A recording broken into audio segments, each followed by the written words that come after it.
If you want to start your US immigration process, listen up. Or you want to bring your spouse over to the United States, listen up. So today I want to share my US immigration process from the beginning to the end. So first of all, the first process we did was after we got married, and my husband filed for me. So the first step is the I-130 petition. I-130 petition.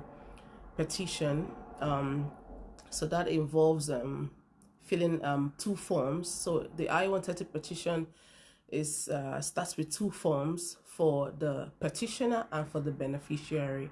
So I'm the beneficiary, my spouse was the petitioner, so he started the process, and then so you're gonna fill out the forms. So which we did, we filled out the forms, okay, with the accurate information needed, and then the next step we did was to get the relevant documents. Okay, so this requires a lot of paperwork, and then all our entire process, we did not use an attorney for the process.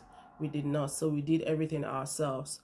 So I'm sharing this video to help a lot of people who want to go through this process, but using an attorney is a choice, okay, but we did not use an attorney for our immigration case. We did not use an attorney. So first, like I said earlier, you file the I-130 petition and fill the forms.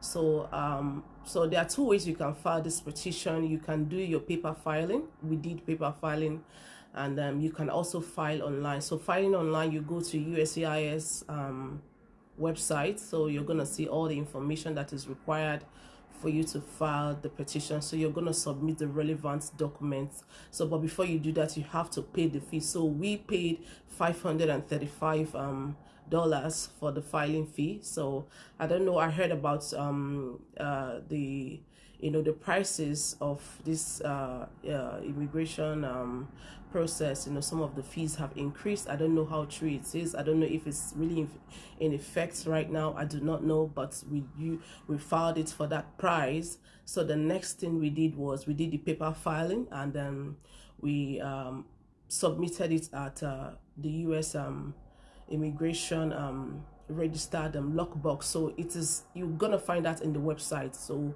we did that, submitted it to them, and then I think it took 3 days later they got back to us, sending a mail saying that they have received our petition with the receipt number. So the receipt number is what you're going to use in checking in tracking your case online, okay? So but if you're doing the online filing, you might not need all that. So everything will just be the online, but we did the paper filing. So you're just going to choose whichever one that works for you. So what is involved in this first process is make sure you have the relevant document in order for you not to slow down your case, because when the adjudicating officers start to go through your case and they see that you don't have enough evidence to back up your petition, they're going to send you what is called request for evidence, REF, and that can really slow down your case. So you want to make sure that you have the relevant documents. So number one, the document you can take is your marriage certificate. Evidence is like everything surrounding your marriage, okay?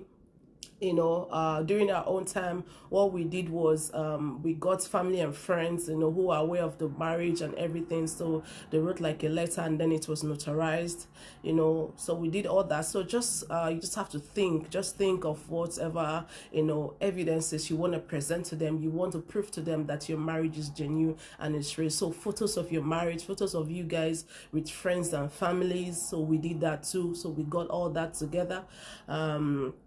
Your marriage certificate, your ID. So basically for the US citizen, or for the US spouse, whoever, so you're just going to get your ID. Your birth certificate is going to be the copy of it. You said that you use your driver's license if you want to, or you use the bio data of your page, like your passport bio data at the page. So you're going to use that as well. So just basically get all the information. But that's when you go to the USCIS website, you're going to find some information, but you also have to think outside the box. You have to prove to them that your marriage is genuine and is real. So, and then after filing for that, it took us 11 months to be approved for our case to be approved. So it took 11 months. And recently, there's been backlog and all that, so it can really cause a delay in it. So, but some persons get approved earlier, some persons get approved later. It depends on the servicing center handling your case. Okay.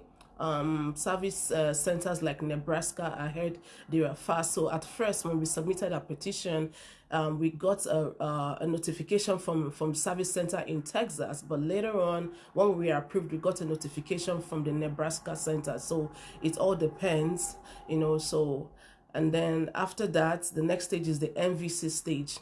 So the MVC means the National Visa Center. So that is another stage with another paperwork.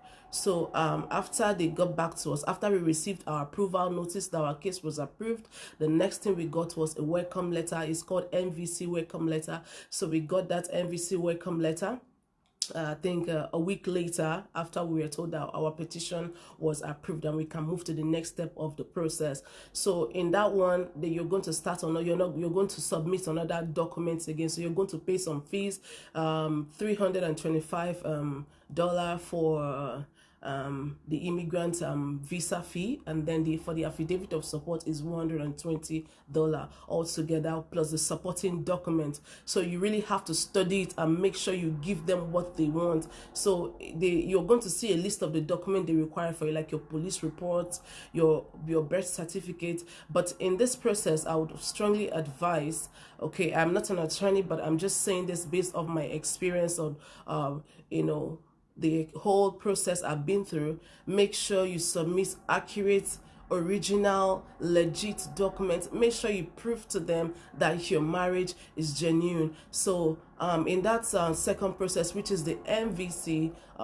process, so we paid the fees, and then I filled there's what they call DS-260 form. So I filled all that form. After it was filled, you're going to fill it online. Okay, that one is it's the only stage you can deal with the paper is probably your petition. I don't know if they still do the paper filing now. I do not know. Okay, because this was like I think 2 years back, so I don't know if it's still on. So you can just make your choice. And then after that, after filling the DS-216, then you support the relevant your tax document for your US spouse, the tax document, everything, your wedding photos, you have to prove to them everything regarding, it's a whole list of documents, but make sure it's everything regarding your marriage that is required of you. So you submit it to them. So the next step they did was, so they got back to us and said, you are documentarily qualified. So now the next step again is for the immigrant visa interview. Wow, that's another waiting process. Like I hear of people, the wait is really, really long, honestly speaking. But you can be lucky enough, depending on the country, wherever you are. But I'm speaking of, a lot of countries around Africa, okay? There's a lot of backlog. So, but for me to get my immigrant and visa interview, it took us 9 months to get that. So, we did it a type of way, like, we had to transfer our immigrant case to another embassy based on where the African country I relocated to, okay, for a season. So that also helped to hasten our process. Okay, so that's another process on its own.